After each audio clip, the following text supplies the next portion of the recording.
이 내용 올해 수능에 나올 겁니다. 아님 망고. 나올 가능성이 어마어마하게 높아요. 왜 그렇게 생각하는지 이유를 알려드릴게요. 첫 번째 이유, 2022학년도 예시문항에 최선의 설명으로의 추론이 대충 나왔어요. 무슨 뜻이냐? 원자나 X선은 눈으로 볼 수 없지만 그것을 가정함으로써 다양한 현상들을 가장 잘 설명할 수 있다. 그래서 어떻게 한다? 원자나 X선이 실제로 있다라는 그 설명을 우리가 받아들인다는 거예요. 왜 받아들여요? 다른 설명보다 더 나으니까. 이게 가장 잘 설명하니까. 예시문항에는 이렇게 딱 한 줄로 대충 나왔지만 그간 피셋이나 리트에는 굉장히 자주 나왔었어요. 수능에도 제대로 한번 나올 때가 됐다 이거죠. 이 지문은 리트 추리논 중에 나온 건데 사실 과학적 추론들 중에도 여러 가지 과학적 추론이 있다라는 거죠. 크게 세 가지를 알아둬야 돼요. 첫 번째, 귀납적 일반화. 두 번째, 유비 추론. 세 번째가 귀추법 혹은 최선의 설명으로의 추론이라고 부르는 건데 그러한 추론들 중에 가설의 뛰어난 설명력을 근거로 가설의 채택 여부를 결정하는 것이 있다. 그러한 추론을 흔히 최선의 설명으로의 추론이라고 부른다. 혹은 귀추법이라고도 이야기를 합니다. 두 가지 용어 모두 알아두세요. 그래서 이 추론은 최선의 설명으로의 추론은 기존 증거를 고려하여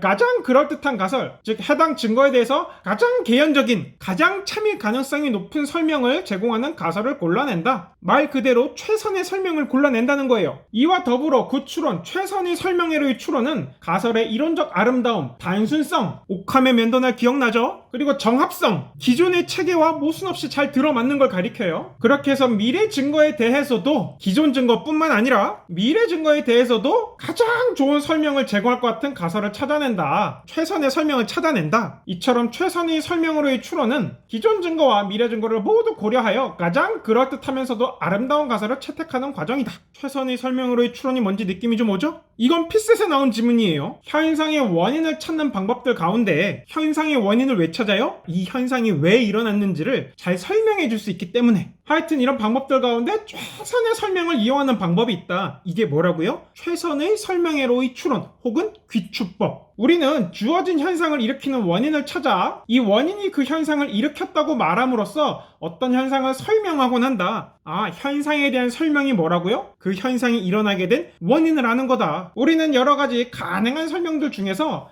가장 좋은 설명에 나오는 원인이 진정한 원인이라고 결론 내릴 수 있다, 채택할 수 있다, 수용할 수 있다 라는 게 바로 최선의 설명으로의 추론입니다. 이 지문은 미트 언어 추론에 나왔던 겁니다. 어떤 현상을 설명하는 하나의 주장이 다른 주장에 비해 상대적으로 설명력이 뛰어나다면, 즉 이 주장이 가장 현상을 잘 설명한다면 그것은 그 주장이 옳다고 믿을 만한, 그 주장이 참이라고 채택할 만한, 수용할 만한 충분한 이유를 제공한다. 이러한 방식의 추론을 최선의 설명으로의 추론이라고 부른다. 혹은 귀추법이라고 부른다. 계속 같은 말이 반복되고 있죠? 이렇게 시험에 자주 출제됐던 개념이에요. 수능에도 진짜 나올 때가 됐어요. 다음 예문은 피셋에 나왔던 건데 최선의 설명으로의 추론이란 말이 언급되진 않지만 개념이 그냥 녹아있어요. 공룡 멸종의 원인에 대한 이러한 견해는 어떤 견해가 나왔겠죠? 그게 과학계에서 수용하고 있는 최선의 가설이다. 무슨 말이냐? 최선이 가장 잘 설명하는 가설이라서 오늘날 과학계가 참으로 수용하고 있다, 채택하고 있다라는 거예요. 끝으로 최선의 설명으로의 추론이 출제될 거라고 생각하는 세 번째 이유.